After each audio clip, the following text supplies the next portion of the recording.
is merely his means to an end. He doesn't understand love, and he certainly isn't capable of loving you. And you are. Yes. I think her question and my response surprised us both. She looked into my eyes, her expression neither angry nor dismissive as I had expected. Instead, I felt she was trying to weigh the strength of my conviction.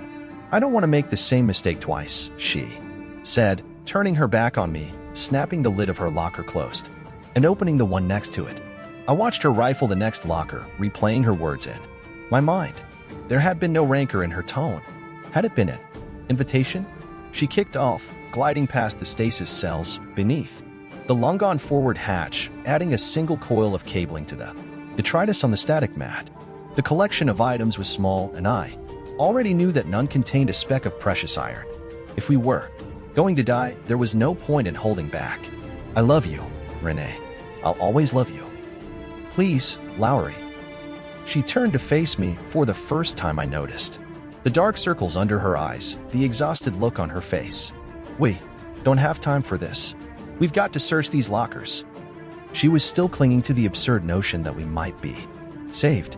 There's no point, I said, angry that this nonsensical make-work of Beck's was thwarting what might be my last chance of a reconciliation. We're going to die, and Beck knows that, too. She shook her head. Beck doesn't do things without a reason. You said so yourself. If he thought this was pointless, why would he have us bother? Because, I began, then stopped abruptly. Renee was right. It wasn't in character for Beck. Not the Beck I knew. I looked at the mat, at the unusable junk we'd accumulated.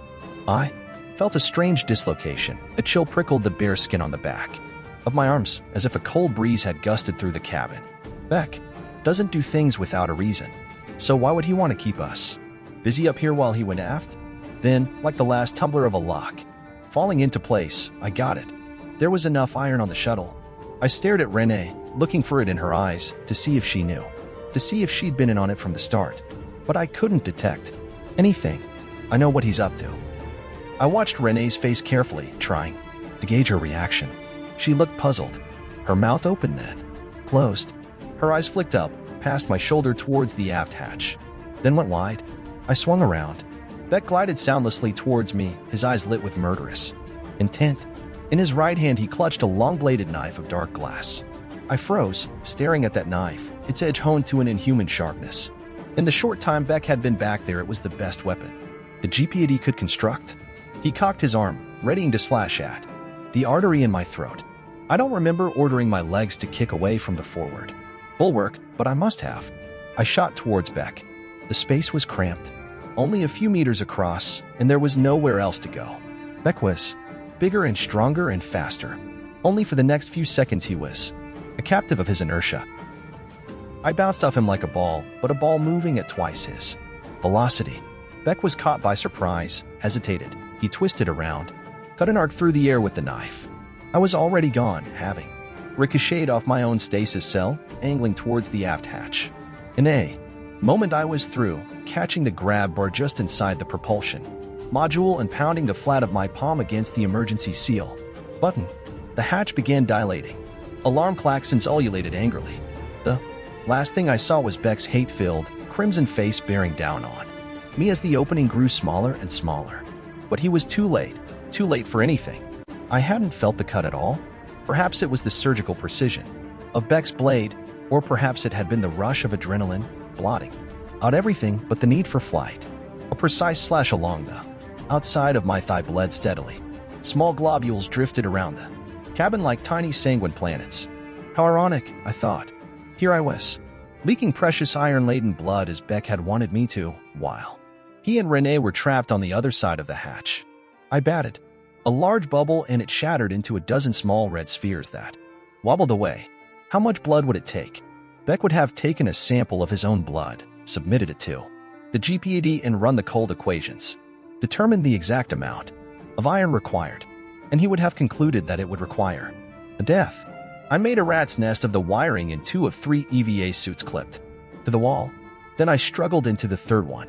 Beck, for all his faults, was smart.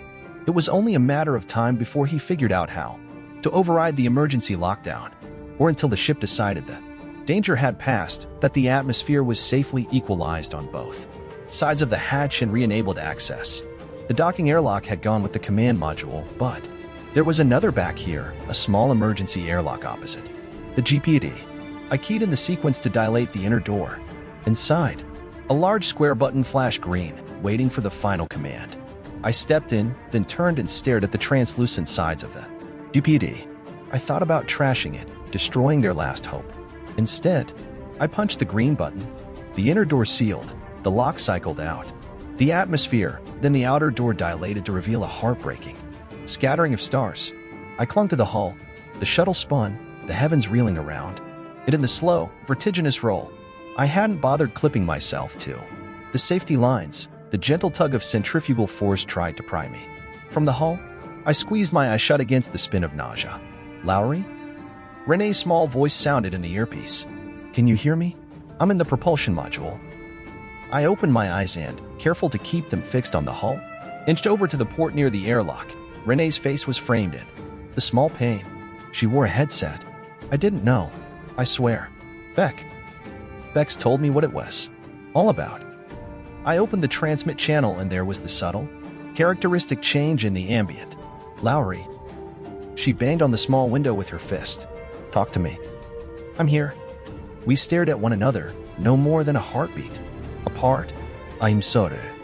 Her voice hung there in the void, begging forgiveness. Beck's sorry. He's done the calculations. We can manufacture the equipment, needles, catheters, blood sacs. We'll draw blood from all three of us. It'll leave us anemic, but Beck says it's unlikely to be fatal. Was she telling the truth? Or was Beck crouched on the other side of the hatch with his knife? Lowry, come back inside. Why should I? She hesitated. Beck and I talked.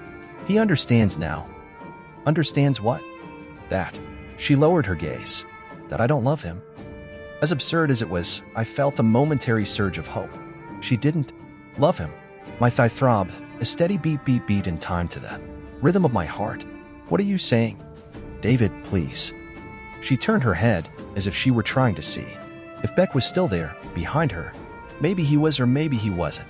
There was no way I could tell. She looked back. It's you. I love you. The muscles in my arms contracted involuntarily.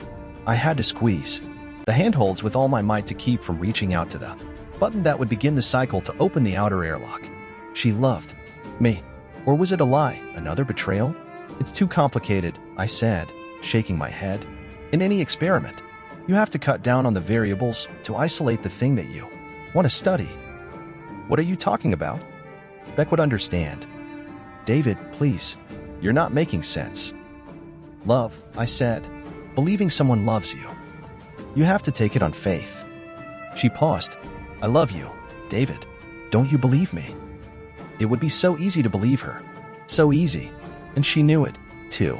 I love you, too, I said, switching off my comp circuit and kicking away from the hull, adding a small new component to the momentum of their spin. Can you come up with a test for love? I make a box with the thick fingers of my gloves, framing the shuttle. A closed system, little more than a sealed can, isolated from contamination by millions of kilometers of vacuum, no means of communicating with the universe outside. And inside, two people, only one, at best, can emerge alive. Love is their only salvation. But who will make the ultimate sacrifice? The uncertainty principle dictates that until the precise moment, the lid is unscrewed and the curious rescuers peek in, the results of the experiment must, of necessity, be indeterminate, the souls inside, existing in an undefined state, both loved and unloved at the same time. I let the box of my fingers fall apart. The shuttle is a thinning sliver, spinning slowly from sight. In the perpetual Arctic dusk, the monster shambles across the broken, humpbacked terrain of the ice field, his breath unfurling before him. In slow-moving clouds, a sack slung over his shoulder. Silence is absolute, except for snow squeaking under his weighted steps. His lips tingle, his cheeks and beard are pinked with the frozen moisture of his exhalations, despite a coat of bearskin and leathered mittens, and boots whose seams have been generously greased with seal fat. His extremities are already numbing, though he isn't as sensitive to cold as the ordinary mortals after whom he is modeled. He is not immune to its effects. He stumbles in the uncertain shadows, almost falls at the mouth of his cave. Inside, a small fire crackles brightly, warmly. The cave is filled with wooden furniture, crudely made and oversized. Towards the back, in flickering, problematic shadows, is his workbench, racked with vials and syringes, coiled hoops of wires and electrodes, a plethora of broad-faced meters with arcing scales of numbers that always end in infinity. To one side, a miniature Jacob's ladder hums expectantly. Beyond all this is a thick-legged table over which a gray sheet has been drawn. His latest attempt to recreate Dr. Frankenstein. The remains of earlier attempts lie outside the cave mouth in a frozen, variegated refuse heap. Stripping completely, the monster warms himself by the fire. He spreads his fingers and toes widely, lets the warmth seep into his joints, work its way up into the marrow of his bones. Like always, he runs fingers across the white-ridged scars on his wrists, forearms, chest, belly, buttocks, and legs where the copper staples and long, looping stitches once were, touching lightly and with reverence this undeniable evidence of his construction. He counts himself lucky, although those indefatigable, scurrying others that swarm the rest of the world would destroy him if they could. He pities them, forgives them their jealousy. They have been denied the certainty he knows, the proof in each raised scar of the existence of his creator. It is this very certainty that enables him to undertake his task, assembling parts, taking them from people and animals alike. If only he could hit upon the correct combination. He is patient, knows that he will have his failures, for science is at best an imperfect language, but he has hope. After all, he found the cave. Here, at the top of the world, he'd found this place where the pain of the world gathers as if into the neck of a funnel. So here he works, assembling the parts, laying them out in exact lines on this table. And when enough pain accumulates, he knows his creation will knit itself together and rise from its pallet to look upon him forgivingly. Then they will leave the cave. In the gelid Arctic morning they will stand together and watch the sunrise. Is there something wrong? Valerie's question seems harmless, casual. No, Davis answers, perhaps a trifle too quickly. He'd been thinking about the clinic, wondering if she'd ever been there, and if so, how often. It's a thought that's been troubling him recently, though it's not the sort of thing one can ask. He slouches marginally, lower into the battered vinyl couch. You look tired, she says. Not sleeping well, he mumbles, that's all. Rising from the green easy chair, she glides over the creaking floorboards of his living room. Davis admires her graceful, fluid steps. She is long-limbed, taller than he is, and carries herself with assurance.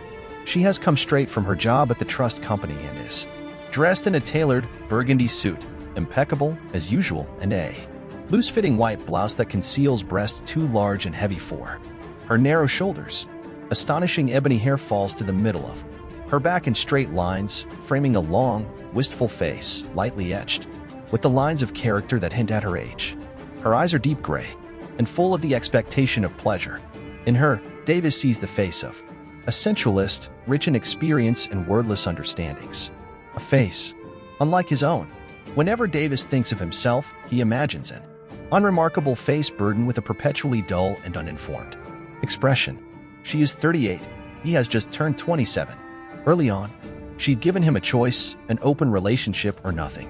I know a good cure for insomnia, she says, kneeling down beside him, sitting back on her heels, the material of her skirt drawn upwards and stretching tautly over her thighs. She leans forward until Davis can feel her heartbeat against his knees. Smiling, she extends her hand, lets it glide lightly over his crotch. Davis feels a tightening there. His pulse quickens. Sometimes he doesn't know how to react to her advances, struck dumb not by a shyness, which she coaxed him out of months ago, but by her self-assurance. Although they never discuss it, he is convinced she has other lovers and cannot help but believe those other men play their roles less self-consciously. At times he wonders why she bothers with him at all. She bounces to her feet, instantly transformed, giggling like the high school girls that swarm onto Davis's bus every morning. In a parody of a striptease, she peels off her jacket and tosses it onto the couch. She flips open the buttons on her blouse with a practiced movement, then lets it drop to the floor. Underneath, she wears a simple, black bra that, despite its best efforts, cannot quite support the weight of her breast properly nor conceal her prominent nipples. She undoes the clasp and her breasts swing free. A moment later, she works a concealed zipper and her skirt settles around her ankles. Underneath, she is naked. Stepping from the ring of cloth, she slips into Davis's lap. Her fingers begin to work on the buttons of his shirt. Davis thinks briefly of his brightly lit living room, of the inquisitive neighbors across the street, then decides he doesn't give a shit. Let them watch. He is too tired and his desire crowds out other considerations. Leaning forward so she can slip his shirt tail from his pants, he kisses her lightly on the brow just beneath her hairline, his lips barely brushing the soft skin of her forehead, surprising even himself at this gesture. It's only an expression of his friendship, he thinks, an admission of his indebtedness to her. A sign of his gratitude, perhaps. Anything but love. Valerie never stays the night. They have an agreement, after all, struck right after the first time they made love. She had sat up, still astride him, her knees pressed lightly against the base of his ribs, her chest flushed, her magnificent breasts swaying with every small motion of his or hers with each of their breaths. A single bead of sweat slipped from between them, wound its way down the outside of his hip to the bed beneath him. He felt the ridged confusion of damp, rucked-up sheets. She hovered above him and they talked. "I don't want this to get too complicated," she had said, the tips of her hair skimming his chest. "No obligations, okay." "Sure," he had agreed. "I feel exactly the same way." Earlier that night, over the second bottle of wine, they'd discovered they were both fresh from other relationships. This was a transitional association, they decided, a way station before the next. Real commitment. It was what they both wanted, a simple diversion, uncomplicated by feelings. Good. Reaching down, she cupped his chin in her hand and forced him to look directly at her as if he were a recalcitrant child. No sense in letting feelings mess up a perfectly good relationship, right? He'd agreed. Then, looking for words that would display a spirit of selfishness appropriate to the moment, he said, "I just want to have some mindless fun." She smiled. "Me, too." Breaking open the third bottle, they toasted their good fortune at finding each other when they did. After she is gone, sleep comes erratically and lasts an indeterminate amount of time. Getting drunk is no use, nor are the little pills his doctor has prescribed. Both bring oblivion but no rest. When he wakes, he is still exhausted, still alone. Following prolonged bouts of sleeplessness, Davis wanders the streets of his neighborhood, stopping at the all-night mini-mart to examine the fruit and check the expiry dates on the dairy products. The manager watches him through sleepy eyes as Davis drifts from aisle to aisle, turning milk cartons and squeezing pears, looking but never buying. Surprisingly, the store is busy and often young couples shop, hands linked, filling a single basket. They make Davis sad, so sad he feels compelled to leave the store. When had it happened? He catches himself wondering. When had he begun to imagine them together like that, fingers intertwined, filling their own basket? He knows it is an absurd image, an impossibility. Each morning the dark circles grow slightly larger beneath his eyes. When he shaves, it is a stranger's face he sees in the mirror, and it takes all his willpower to keep his hand from trembling as he slides the blade along the tendons of his neck. Davis is in an alley, huddled in his winter overcoat and the shadow cast by a dumpster, staring across the street at the clinic. It was easy to find. It's been on the 6 o'clock news almost every night for the past few weeks. Of the original 6, it's the only clinic left in the city now. It's doctor the only practitioner of the cure. The others have closed shop, boarded up their windows and moved on in the face of ever more violent protests. The building is squat and single-storied, constructed from gray cinder block. Two broad driveways set it apart from a Chinese restaurant on one side and an architectural firm on the other. A small, unpainted door, covered with sheet metal, is the only entrance.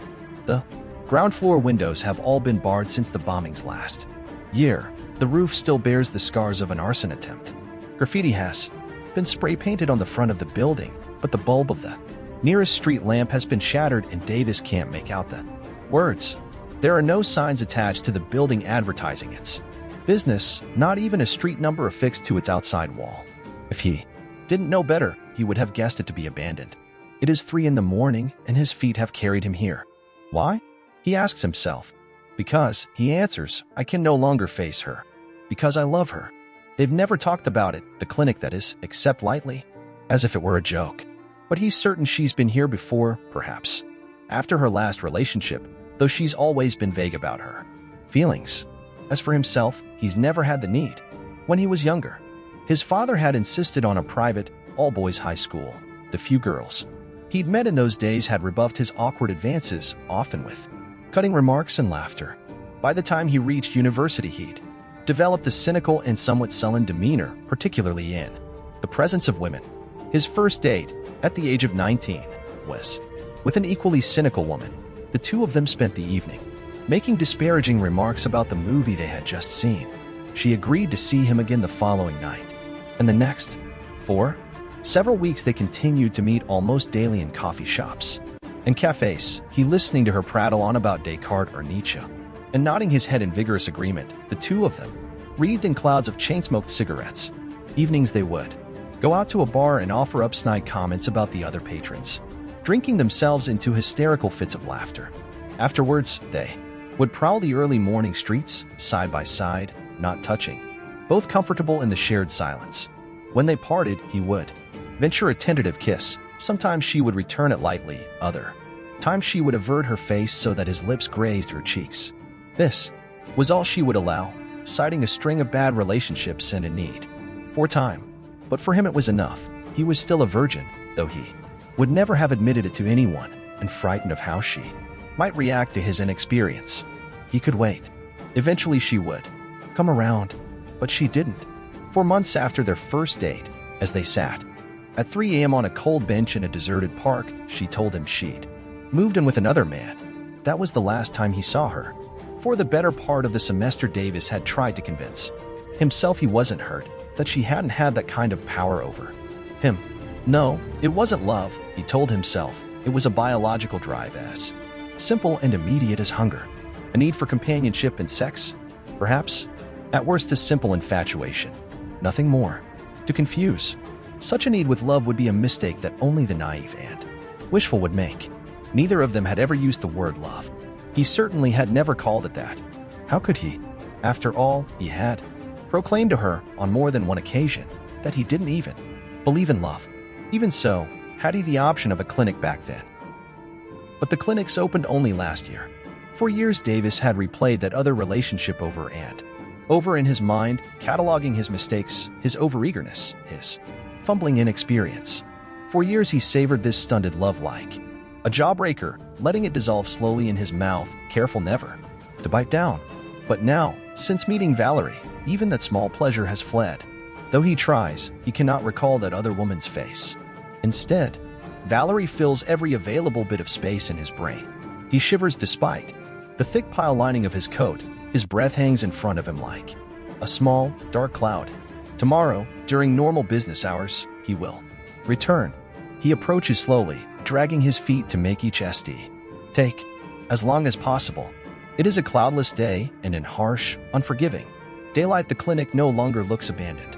A small crowd has gathered outside the front doors.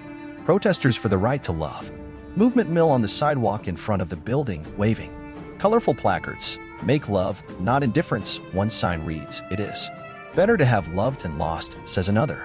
"Give love a chance," begs a third. From behind a triangular phalanx of barricades, police officers eye the demonstrators dispassionately and sip from steaming cups of coffee. A handful of curious onlookers observe the proceedings from Davis's side of the street.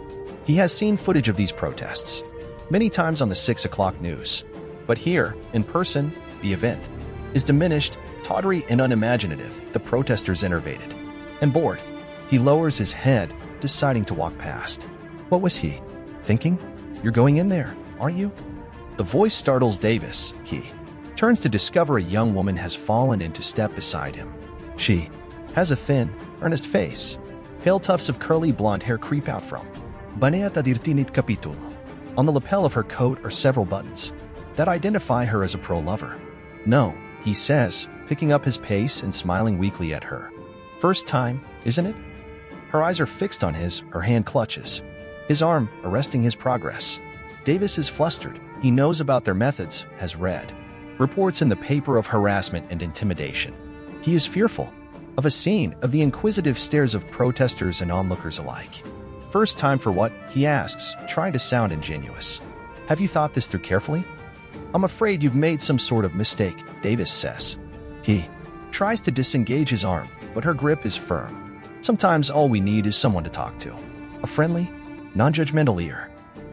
She smiles at Davis, a bright, beatific smile, smothering him in her concern. I have a friend, a counselor, who'd like to help you through this crisis, perhaps give you some things to think about that you may not have considered. A business card magically appears in her hand. She waves it at Davis. Yes, he says to placate her, grabbing the card and shoving it deep into his pocket. Fine. He looks around. 3 of the protesters are staring in his direction now, talking amongst themselves. We're only given a few chances, the woman is saying. We've got to cherish these moments though they cause us suffering. Something in her voice draws Davis's attention. Her smile has evaporated. Love, in any form, is precious. Anguish flowers in her eyes. It is the same tormented expression that stares back at Davis from his own mirror. I know, she says in a hushed voice, as if she is no longer talking to him, but to herself. I've made my choice. She releases his arm. Davis remains next to her, frozen. A moment before he'd wanted nothing more than to escape her. Now he is possessed by an absurd desire to reach out and hug her, to let her know she isn't alone. Looking at her closely for the first time, he realizes her eyes are exactly the same color as Valerie's. She doesn't love me, he says, his words an offering. The young woman stares at Davis. She shakes her head ruefully. That's not important, she says, as if dismissing an irrelevant fact. You're human. We're human.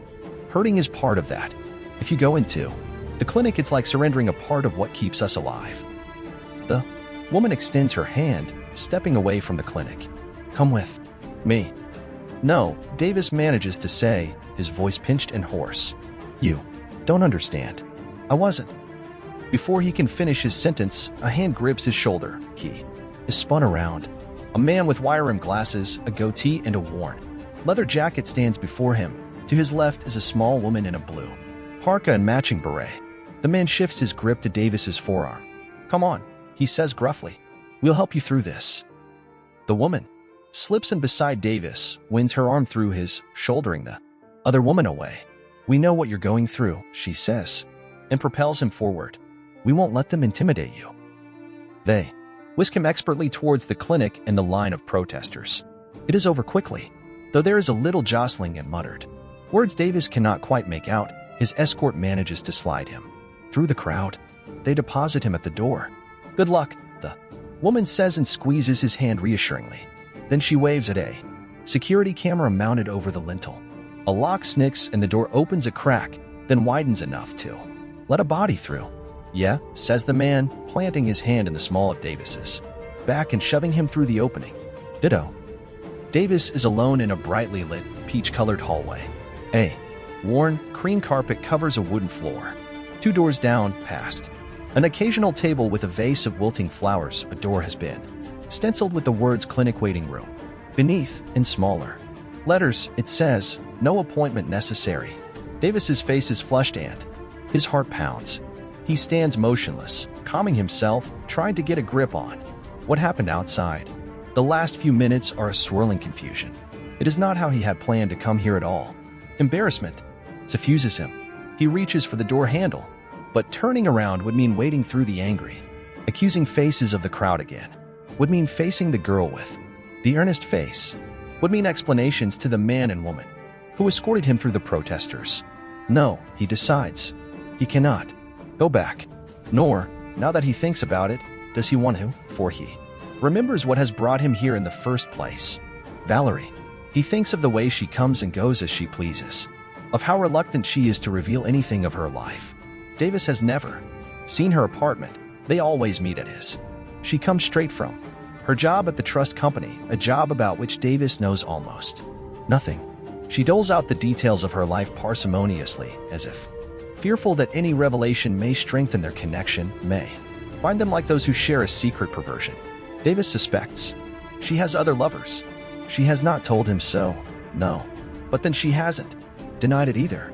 Often, he has walked out to the phone on the street corner at odd hours and dialed her number, wondering if a man's voice will answer, hello, or perhaps in the background he'll hear male laughter.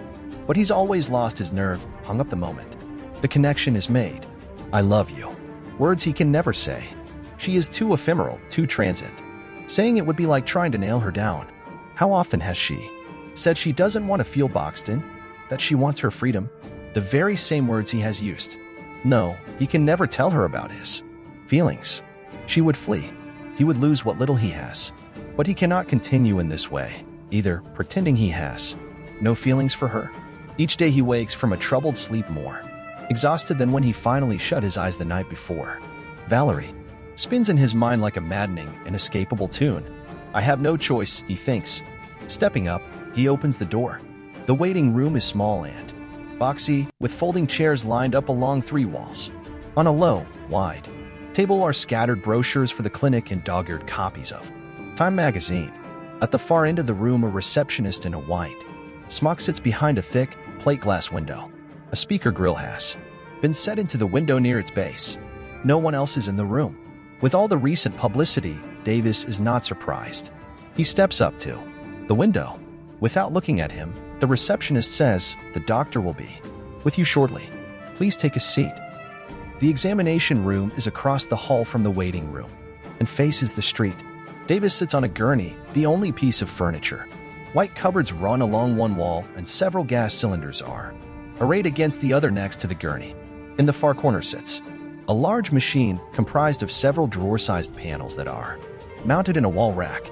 Incomprehensible dials litter its surface. Cables thick as his wrist snake from its base. Several indicators burn red and green above a bank of unlabeled switches on its highest panel. Next to it, vertical blinds cover a single, narrow window, and the noise of traffic outside can be heard distantly.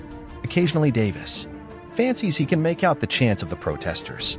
Dr. Ted, a gaunt man who combs his few remaining strands of hair crosswise over his head, stands near the window as he explains the method to Davis. It is a simple, safe procedure, he says, pausing to peek between the slats of the blinds at the crowd outside. 100% effective.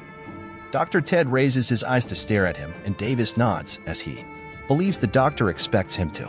The doctor smiles, shifting his weight from foot to foot. He seems more nervous than Davis. It all has to do with neurochemical equilibrium, you see, balancing the natural amphetamines your brain produces. He taps himself on the skull to underscore his point. First, you will have to take this. From the pocket of his lab coat, the doctor extracts a bottle of small white pills. They're marking agents, he says, removing the lid and shaking the container until one drops into the palm of his hand. They're key to identify those excess neurochemicals, like painting targets. He extends his hand. Davis picks up the pill. Once you've taken that, then all you have to do is lie back and breathe deeply. Dr. Ted reaches down and pulls out a mask hung from the end of the gurney. A long, clear hose runs from it to the closest cylinder. With this, of course. He waves it at Davis. It helps rearrange the psychological imprinting that caused the trouble in the first place, at least insofar as this particular person is concerned. 15 minutes and you'll walk out of here a new man. And the machine? Davis nods at the thing with the red and green lights. That's the air conditioner, the doctor says with a nervous chuckle. Now then, shall we begin? Davis's hand trembles as he lifts the pill to his mouth. It is surprisingly easy to swallow. Good. The doctor lifts the mask and places it over Davis's face.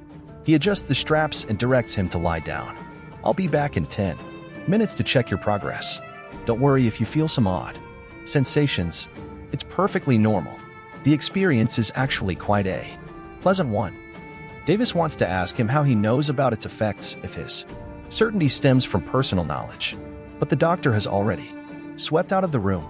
At first, Davis feels nothing, merely a sweet cloying at the back of his throat, like the air he breathes has been perfumed. Then he begins to feel drowsy. His limbs tingle and his eyes become heavy. He thinks of Valerie. He cannot help himself.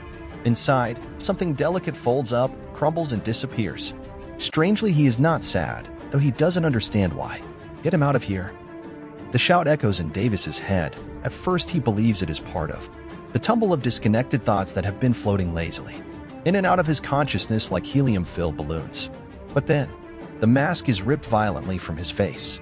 Urgent hands tug at him, drag him off the gurney and onto his feet. Davis feels weak-kneed. His vision is blurred and sounds are dull and flattened. as if he's listening. Underwater. He's exhausted, more tired than he can ever remember being. All he wants to do is sleep. The edge of something bumps him sharply and he staggers into a corner. There is a rush of activity. Grunts as if someone is working with a weighty object. Is he dead? No, Davis wants to assure them. I'm fine. His vision begins to clear and he can make out 3 figures with their backs to him. A fourth, he suddenly realizes, lies on the gurney from which he's been decanted. They're talking about him, he thinks, feeling foolish. He rubs his eyes, blinks, recognizes the receptionist and the man and woman who escorted him into the clinic. On the gurney lies Dr. Ted, his face white, his eyes swimming in their sockets, a string of spittle hanging from the corner of his mouth. On his chest is a large red stain from which protrudes the handle of a kitchen knife. Jesus, the woman says. I can't believe they did it. But her tone expresses no shock, only bafflement, as if she is staring at a curiosity, and not someone dying on the table in front of her. How did he get in here? The man with the goatee and glasses demands in an angry voice. His hands are curled into fists, his face flushed. I let him in, the receptionist says. Her voice shakes. He wanted me to sign for a package. Her shoulders begin to heave. Davis can hear her sobs. This only seems to anger the young man more. Shit. Has anyone called for an ambulance? Silence. The man turns, grabs Davis by the shoulders. You, he shouts in. His face. Call an ambulance. He spins Davis around and pushes him into the corridor. In the receptionist's office. The door slams shut, leaving Davis alone in the hall. On the carpet, a trail of drops leads to a large red stain where the doctor must have fallen. There, bloody hand marks mar the wall. Davis feels oddly disconnected. His thoughts are still muddled, as if he's a step behind everything that is happening. Calmly, he walks to the first door past the waiting room and opens it. As he guessed, it gives onto the small cubicle that the receptionist had occupied. Inside, he recognizes the thick-paned window through which he had stared earlier. Beneath it is a cluttered desk. Davis steps up to the desk and lifts the handset of a phone. He reaches down to press 911, then stops when a movement on the other side of the glass catches his eye. He straightens up. In the waiting room is Valerie. She sits, legs crossed, a cigarette burning in her hand, a distracted expression etched on her face. She wears dirty jeans and an old sweatshirt. Dark circles limn her eyes and her hair is matted and tangled. She looks as if she hasn't slept in days. When she raises the cigarette to her mouth, her hand trembles. She hasn't yet become aware of Davis on the other side of the glass. Davis lets the phone drop back into its cradle. He moves towards the door, careful to remain out of sight. Stepping out into the hall, he quietly pulls the door shut and moves quickly towards the entrance. The front door is slightly ajar. Davis pulls it open and walks outside. The protesters are still there, as are the police, both sides still unaware of what has transpired inside the clinic. Davis elbows his way through the demonstrators, ignoring their glares and muttered invective. He is around the corner, the clinic now out of sight, and he turns toward home. A short time later, a siren sounds distantly, like the wail of a wounded animal. The phone rings and Davis snatches it from the cradle. But once again there is only silence, then the sound of the connection being broken. The calls began shortly after he split up with Valerie. They met twice after his visit to the clinic. After the second time, he began to make excuses whenever she called. Though Davis hadn't asked out of politeness, he was certain she hadn't returned to the clinic for treatment from Dr. Ted's successor. He recognized the signs, the agitated movements, the mood swings, the intent looks that tried to reach inside him and pull something out that's no longer there. At the time, he said nothing. Instead, he pretended things were the same as in the beginning. The two of them engaged in a casual tryst, despite his best efforts. Though, both their meetings left him feeling vaguely uneasy, as if he were spoiling a performance by playing his role badly and without conviction. Still, Davis occasionally toys with the idea of phoning her. He misses her walk, the warmth of her body next to his, the release of their lovemaking. But it is a nostalgic yearning, he reminds himself. At best, a desire for the familiar, not love. The clinic has cured him of that. No, he won't call. Though he doesn't love her, he still can't bring himself to disappoint her. After all, he's always considered himself a Decent sort of fellow who doesn't want to cause undue pain to others. And if he's also thinking of himself, his own convenience, who can blame him? Davis remembers the doctor's sad, dazed face and Valerie's trembling hand as she smoked that day in the waiting room. In his story about love, Davis thinks someone always gets hurt. Perhaps someday he'll be ready again. For love, that is, to fill that space once occupied by Valerie. Only not for a while. Not until he's back on his feet. And the next time he knows he'll be better prepared. Putting the receiver back in the cradle, Davis makes a mental note to call the phone company tomorrow to get an unlisted number. It is better to be a commander than a common man, since I have dipped my hands in muddy water and must be a pirate. Bartholomew Roberts, 1682–1723. Captain Bartholomew Roberts, aka Black Bart, is subject to a curious temporal glitch. When he sleeps, he suffers dreams of dangers that are still hundreds of years distant. Today, for instance, he spent a considerable amount of time weighing the merits of installing a sonar system. Although he knows the threat from submarines in 1721 is negligible, that last night he dreamed them and they're deadly. Torpedoes seems justification enough. The system would be costly, and he is certain the men would grumble at it eating into their share of the booty. He understands this resentment and sympathizes more than his men may realize. But as captain, it is his job, nay, his duty, to imagine perils they will never encounter. They are 27 days out from Madagascar, and standing on the weather deck, Roberts scans the seas for the telltale signs of the dark conning tower of U-boats cutting the waves like sharks' fins. I don't like it. The first mate scratches himself, and Captain Roberts looks away discreetly. I don't like it at all. They stand shoulder to shoulder at the taffrail. Below, the surface of the sea is littered with the debris of a ship, burned timbers, torn and charred sails, a shattered mast, smashed crates, long, unwinding bolts of cloth that float lazily on the surface like giant sea snakes, and an occasional body. Nothing is whole, as if every item, every stick, every body has suffered its own particular violence. Both men have, in the course of their careers as cutthroats, seen much destruction and death, and participated in more than their fair share of mayhem, but there is something different about this. There is a wantonness to it, a disregard for the code, as it were, that binds men of fortune together.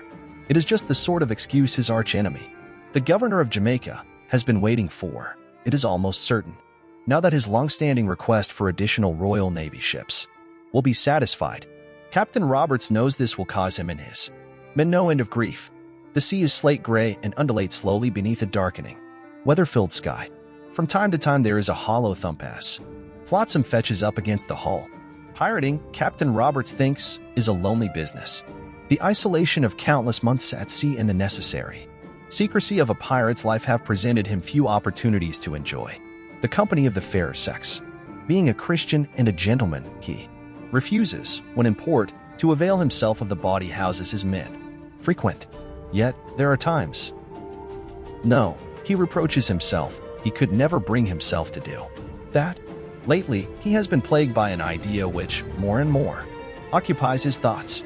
When he next seizes a vessel, he imagines assembling the women passengers on deck and passing a steely gaze over them, selecting the most beautiful to return with him to the Royal Fortune, is to ravage or free as he sees fit. Immediately he is shaken by the horror of this ungallant thought, and quickly banishes it from his mind, its residue of burning shame. He makes a mental note to order his men to throw overboard the stacks of glossy magazines and unmarked video cassettes that litter their quarters. Still, he wonders, what harm is there in idle musings? She would have to be tall, he thinks, and fine-featured, with a proud bearing and spirited, fiery eyes. Of course he couldn't ravage her, but would treat her with the same respect and kindness he shows the governor, whom he kidnaps with regularity twice each year. And though she might be distraught and frightened at first, she would, in time, appreciate that he is not so much her abductor as her liberator. And with this must surely blossom feelings of respect, admiration, and, who knows, the Royal Fortune encounters more wreckage strewn across the sea lane. They pass through the remains of a second and then a third vessel, and now it is a certainty these marauders have, as a matter of course, destroyed the ships and lifeboats of those they've attacked, for they have not encountered a single survivor. This is an unspeakably barbaric act, an unforgivable breach of pirate etiquette. and, perhaps, worst of all, bad for business. When word of this unseemly violence spreads, what merchantman will not fight to the very last man? His own men have become withdrawn and fractious, staring, tight-lipped at the sporadic signs of wreckage. He knows he must do something, and soon, for in their silence the captain senses a growing embarrassment in their profession. Captain Roberts frowns, unconsciously using the carefully practiced creasing of his brow that is meant to convey disapproval to his crew, though no one can see it now. Who could be doing this? As is his habit, Bartholomew Roberts dresses with care. This morning he selects dark, velvet breeches, a white shirt with ruffles, and a broad black belt to match his boots. Slipping on his favorite damask waistcoat, crimson with polished brass buttons, he drapes a bright, purple sash over his shoulder.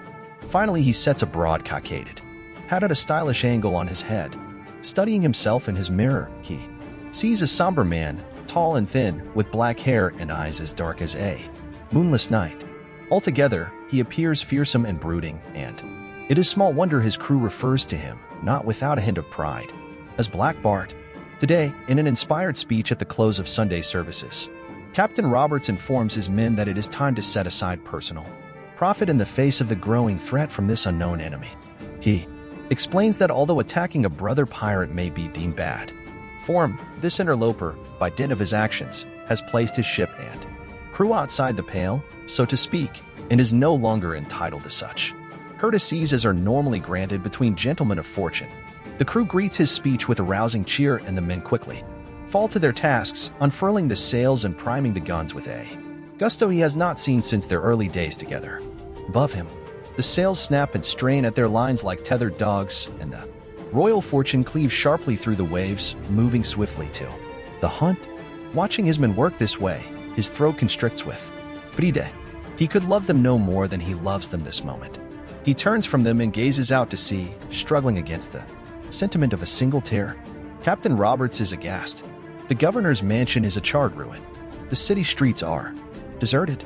The governor himself they found in the town square, hands bound, head hooded, swinging from the public gallows.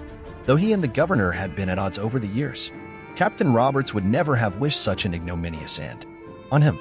Many a night the two had stood on the aft deck, the glowing tips of cheroots illuminating their faces with each indrawn breath, as they discussed the state of the empire, commiserated over the difficulties of command, and squabbled over the terms of governor's ransom. It is a game they played, this fiction of enmity. The captain orders his men to cut down the governor and watches somberly as they drag his stiff-limbed corpse to a shallow grave. Things, he thinks, are out of control. A feeling of helplessness seizes him. This is a strange feeling, one he has, until now, never experienced save in the midst of bustling, landlocked cities where the faceless, undisciplined masses surged around him like random swells. And he suddenly realizes, in one other place, in the perfumed confusion and swirling skirts of sitting rooms, in the company of women, when his tongue lay leaden in his mouth and his limbs grew unwieldy. Captain Roberts is wont, from time to time, to scale the mizzen mast and recline in the crow's nest.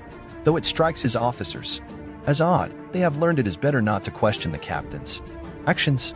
The crew, for their part, have become accustomed to seeing him there at irregular hours, in the early morning and late at night, and think no more of it now than they do the captain's frippery. The captain himself is not certain why he feels the need to ascend the mast. Perhaps he thinks it is because from this vantage, he is reminded the sea is wide and holds many strange things, not the least of which is this tiny ship, a speck of men bobbing precariously in a fragile wooden shell.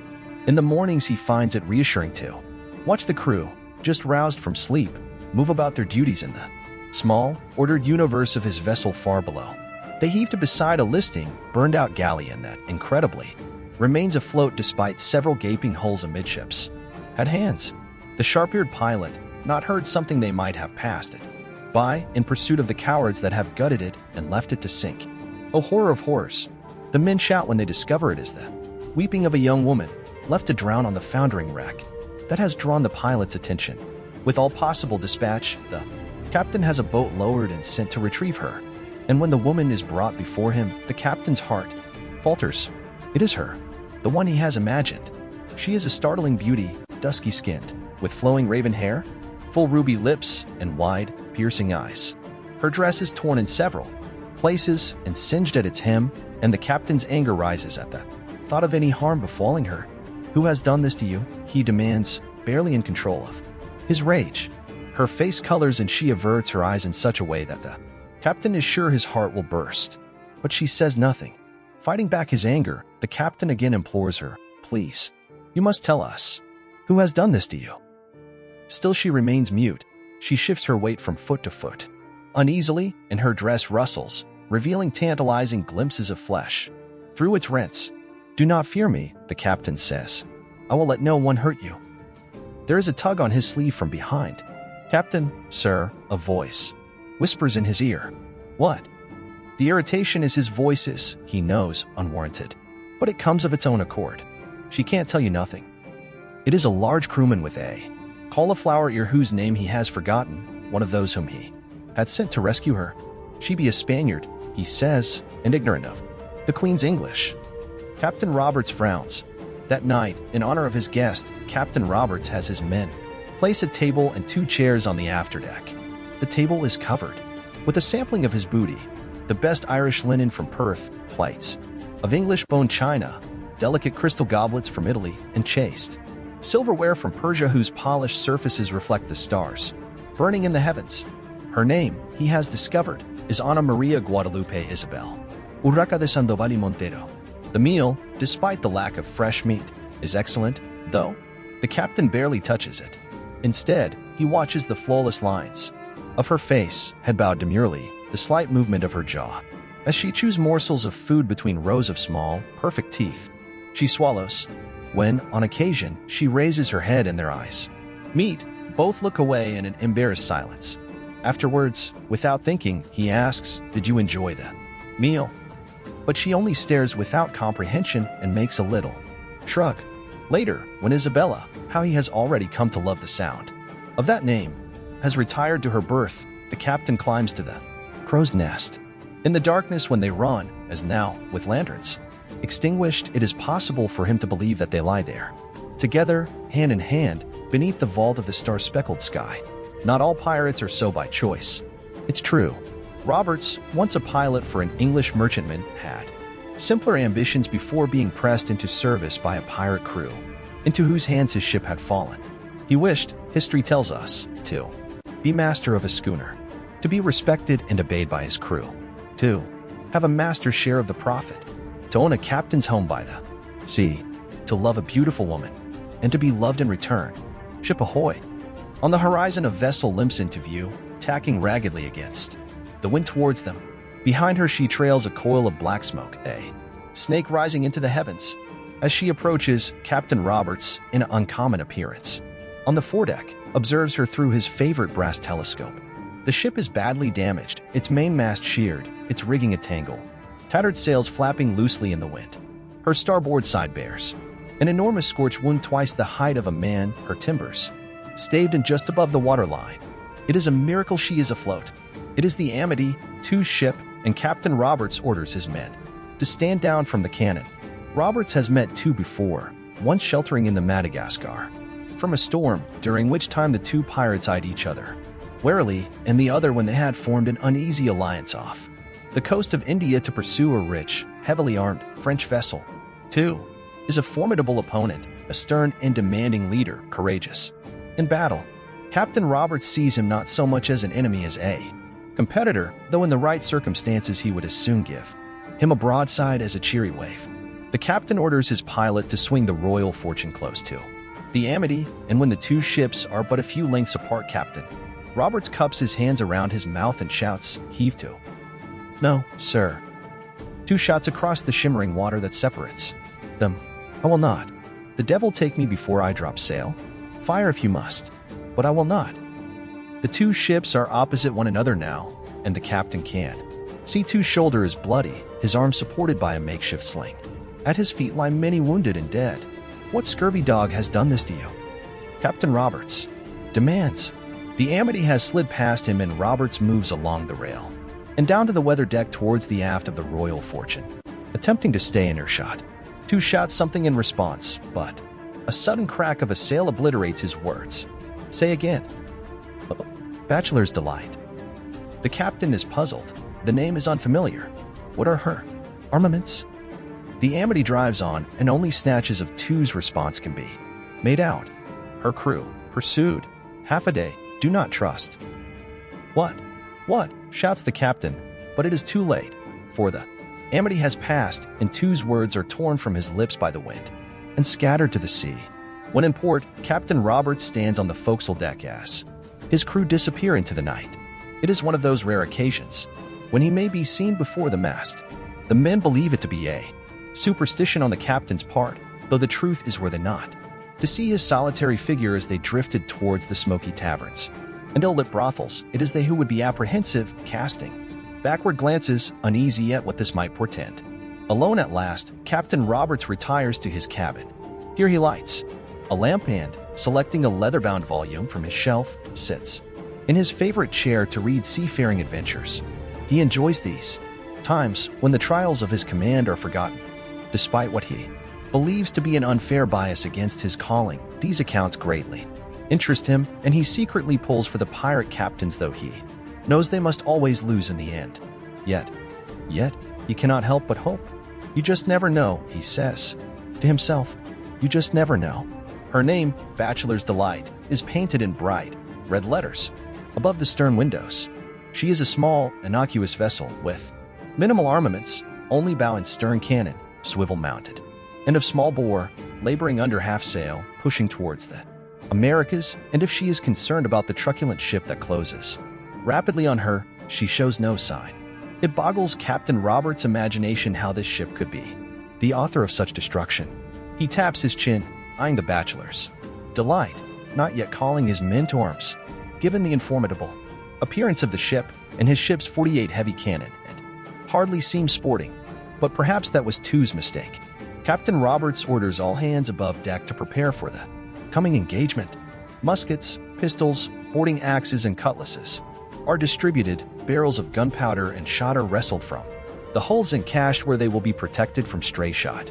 Cannons are primed and loaded with grape shot, then packed tightly with old rags. Grapnels are placed near the rails where they might be taken up quickly. Sharpshooters position themselves near the bow to fire at those manning the aft cannon of the ship ahead.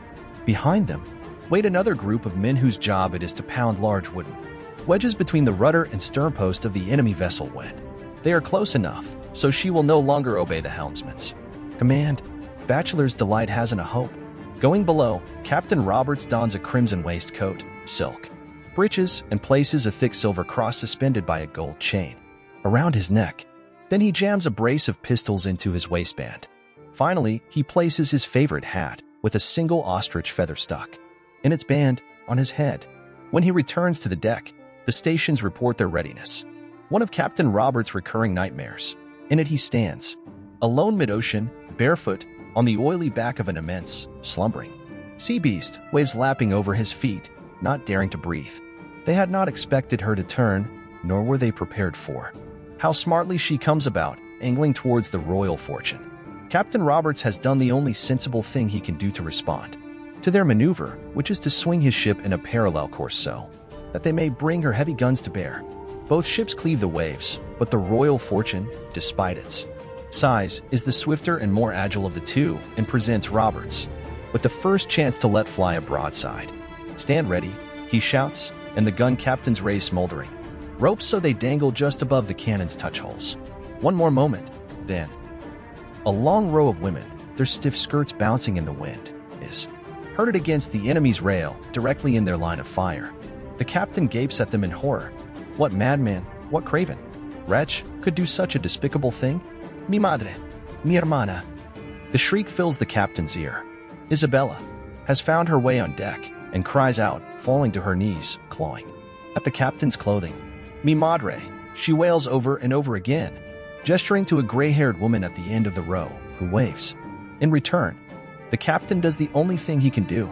He calls for his megaphone. It is only in the calm after a successful engagement, while the men, dutiful tin-fallen comrades, and swab the blood from the forecastle deck, that Captain Roberts feels fear, not for his own poor corporeal manifestation, rather, it is for his way of life, for his vocation of pirating. He is lucky, he tells himself, to be living in an age such as this. A time when enterprise can make a man's fortunes. When spirited and courageous men are limited only by the boundaries of their own imaginings.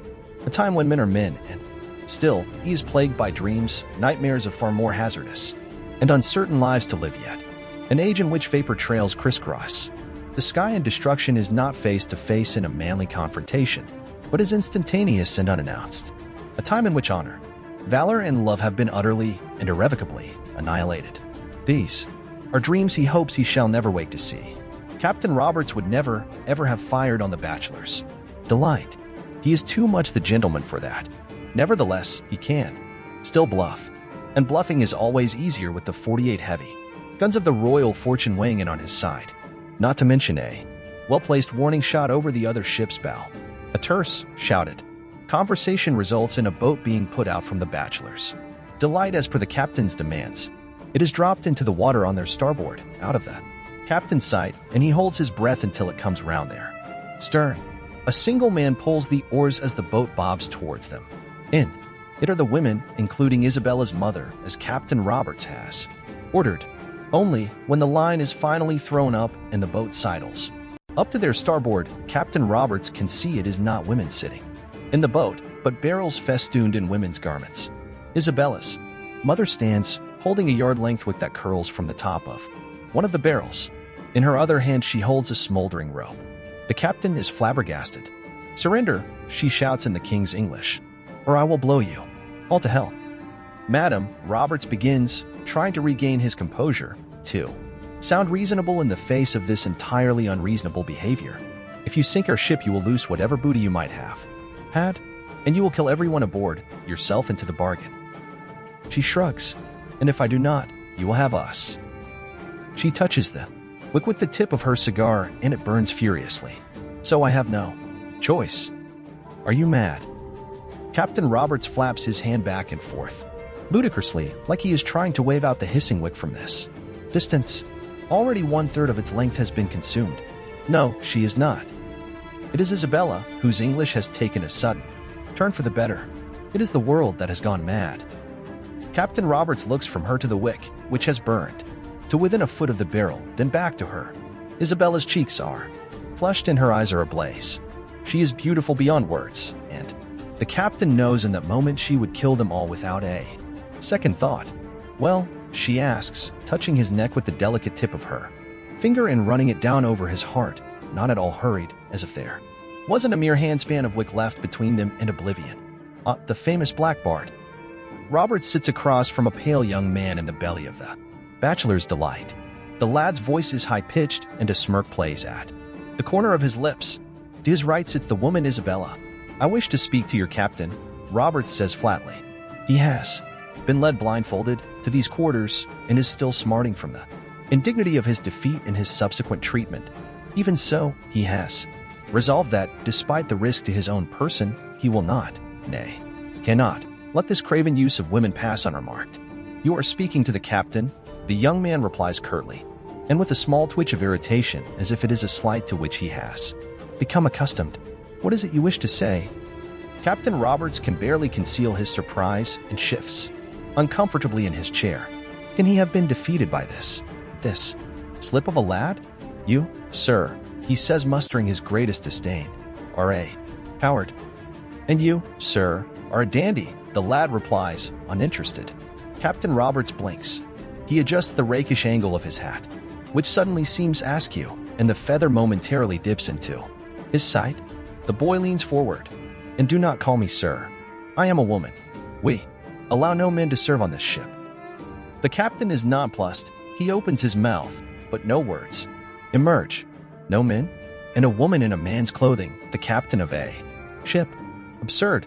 I am Mary Red." She nods at Isabella. "And this is my co-captain, and Bonnie." The two women smile at one another and join hands in an unconscious, familiar gesture. "Now then, back to business." She releases her compatriot's hand and clasps her own on the table. "Will you negotiate?" "Negotiate? What is there to negotiate?" Under Isabella's supervision, they have already emptied out his ship's magazines and holds, then rowed the booty over to the bachelor's delight, all the while Isabella's mother or whoever she might be, stood ready by the wick. We've nothing left. Do you value your men's lives so little? His men's lives? Roberts is taken aback. What new monstrosity is this? But we surrendered. It is tradition that the victor may press defeated sailors into service as Roberts had been pressed.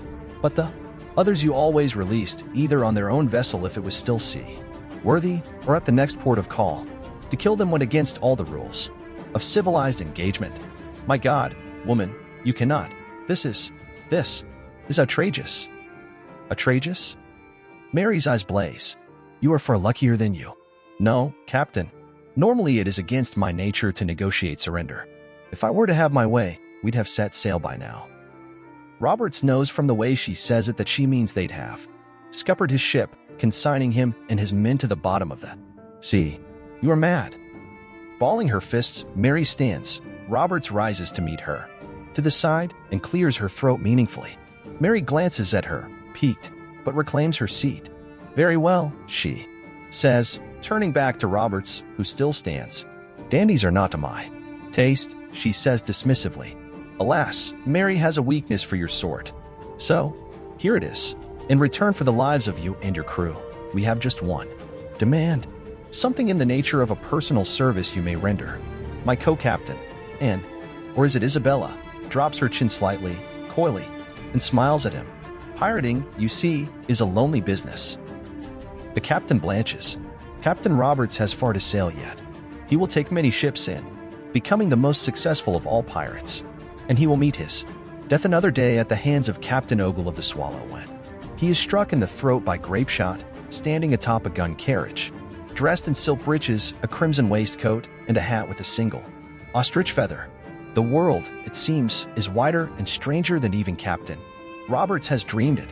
True to their word, they leave in the middle of the night, dumping him unceremoniously in his small launch, weighing anchor and running up every inch of sheet they have. The Bachelor's Delight moves swiftly and, in the time it takes the captain to row the short distance, to the Royal Fortune, it has already become an uncertain glimmer in the moonless night. She kept his hat. When he climbs aboard, he finds his men crowded onto the weather deck holding lanterns, awaiting his arrival, staring at him expectantly. But what can he tell them? Instead, he stares at the delicate remains of a burned-down wick, a thin line that lays on the rump of the cannon. Like a blackened snake, pirating has taken on new and unexpected complications. The old rules are no more substantial than the ashes he presses beneath his thumb, a black smudge of empty promises. Shall we pursue, sir? Asks the first mate. I have them in hide. Powder enough for 2 or 3 good shots. He considers this possibility, feels an inexplicable yearning lodge behind his breastbone like a fragment of swallowed shot. Pursuit, he thinks, but perhaps not for the reasons the crew imagine. And should they close, what then? No, he tells them, shaking his head. Not yet. He is bone-tired and wishes only for the peace of his bed. And, God willing, a night of dreamless sleep.